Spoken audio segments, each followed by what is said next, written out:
Madam Chair, hindi po ako ang tumatayong magulang ni Nash. I am his aunt, pero my parents po si Nash, and his father is my brother. Ang supervision ko po kay Nash are more on support and sa financial na aspect po. So may ilang, kumbaga, parental duties na kayo ang tumutupad para kay Elias Nash. In cases po na wala po talaga ang parents niya, because they are members of 4Ps, wala po silang trabaho.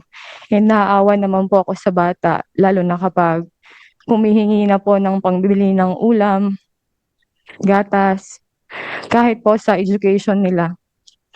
Yun po yung support ko kay Nash. Pero si Nash po ba ay doon nakatira sa bahay ng kanyang magulang or siya po ay doon sa inyong bahay? Yes po, nakatira po siya sa kanyang mga magulang. Ako lang po ang nakatira sa sarili ko pong bahay. And lastly po at this point, kayo po, meron po ba kayong insight kung bakit ganyan ang ginawa ni Elias Nash nung araw niyon? May mga indications po ba? Kasi sabi niyo kanina, kayo rin po ay nag-a-advise kay Elias Nash. So, meron ba kayong napansin na parang maaring sabihin ngayon in hindsight, papunta dito sa ginawa niya?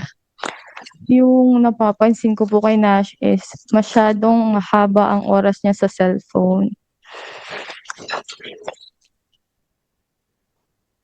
He is introvert. Most of the time, hindi siya nakikipag-usap. Gusto lang niyang mapag-isa.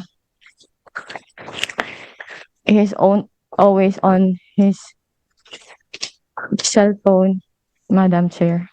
So, iba po dun sa dating pagkakilala ni Jeric na kapatid ni Miss Janica na sinabi nila kanina na ang dating pagkakilala nila kay Elias Nash ay masayahin, palabiro, kaibigan pa nga niya, kaklase pa niya.